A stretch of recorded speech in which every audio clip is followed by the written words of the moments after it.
E hoje vamos falar de Vitória, no Espírito Santo. Vamos logo começar com o circuito cultural pelo Centro Histórico. Quando você ainda não conhece uma cidade, o Centro Histórico é sempre um bom ponto de partida. Isso ajuda a entender mais sobre o destino, suas raízes, como a cidade se formou e foi mudando com o tempo. Vitória tem um centro histórico recheado de atrações. São muitas paradas, mas fica tudo bem pertinho. Então vamos começar. Escadaria Maria Ortiz. Para começar o roteiro pelo Centro Histórico de Vitória, vale a pena passar pela escadaria, que até hoje é a principal conexão entre a Cidade Baixa e a Cidade Alta de Vitória. O nome da escadaria vem de uma heroína capixaba e a história do lugar é, no mínimo, curiosa. Onde hoje está a escadaria, antes existia uma ladeira, a Ladeira do Pelourinho.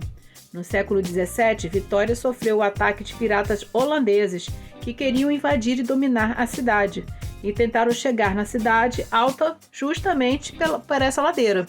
Conta a história que Maria Ortiz morava em um sobrado no final da ladeira e organizou a resistência, juntando outros moradores e arremessando todo tipo de material para impedir que os corsários conseguissem chegar à cidade alta. A vitória transformou Maria Ortiz em heroína capixaba. Em 1889, a ladeira foi batizada com seu nome, como forma de homenagem. Quando a ladeira virou escadaria, o nome permaneceu. Vale visitar o lugar tanto pelas referências históricas quanto pela bela arquitetura da escadaria. Catedral Metropolitana de Vitória, Espírito Santo. Subindo a escadaria e virando à direita, você logo dá de cara com a majestosa Catedral de Vitória. A igreja é linda, tem um estilo neogótico e tantos vitrais bem trabalhados que é impossível não admirar. Ela foi construída entre os anos de 1920 e 30, praticamente no mesmo lugar, onde antes existia uma pequena igreja colonial, a matriz de Nossa Senhora da Vitória, em Vila Nova, que foi o primeiro nome do povoado, ainda na época das capitanias hereditárias. Palácio Anchieta. Seguindo pela rua que fica em frente à catedral, você chega no edifício mais emblemático de Vitória, o Palácio Anchieta. Na visita guiada que existe no palácio, você vai aprender sobre a chegada dos jesuítas ao Espírito Santo, entender como foi a construção do prédio e sobre o funcionamento do antigo colégio jesuíta. Além disso, vai visitar o primeiro túmulo do Padre Anchieta.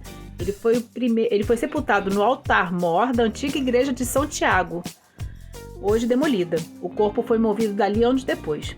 A visita passa pela Sala do Governador, quartos que funcionaram como residência oficial, obras de artes e muito mais. Igreja de São Gonçalo.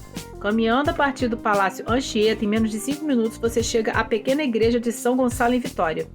Com uma fachada em estilo barroco, ela parece bem simples por fora, mas tem uma grande história. Esta igreja já foi Catedral de Vitória. Durante o período de construção da nova catedral e com a demolição da igreja de São Tiago, que funcionava ao lado do colégio jesuíta no Palácio Anchieta, foi essa pequena igreja quem fez as vezes da catedral da cidade. 2 imagens que pertenciam à igreja de São Tiago vieram parar aqui: Santo Inácio de Loyola e São Francisco Xavier. Pelo valor histórico, são as imagens mais importantes da arte sacra no Espírito Santo. Convento de São Francisco é considerado por muitos historiadores como a segunda construção mais antiga pertencente a essa ordem religiosa no Brasil. Os franciscanos são a segunda ordem religiosa de relevância a desembarcar em Vitória, logo depois dos jesuítas. Construído em 1591 para abrigar os noviços da ordem franciscana, o prédio acabou virando cemitério durante a grande surto da cólera em 1856 e caiu no abandono. De valor histórico, vale dizer que foi nesse convento que foi sepultado o Frei Pedro Palácios, que trouxe a devoção Nossa Senhora da Penha para o Espírito Santo e fundou um convento da Penha em Vila Velha. A revitalização do edifício só veio com o século XX. Hoje o prédio abriga a sede da Arquidiocese de Vitória. Convento do Carmo. A construção é majestosa por dentro e por fora e marca a chegada em Vitória da terceira grande congregação católica, as Carmelitas, que vieram do norte do país para se estabelecer no Espírito Santo.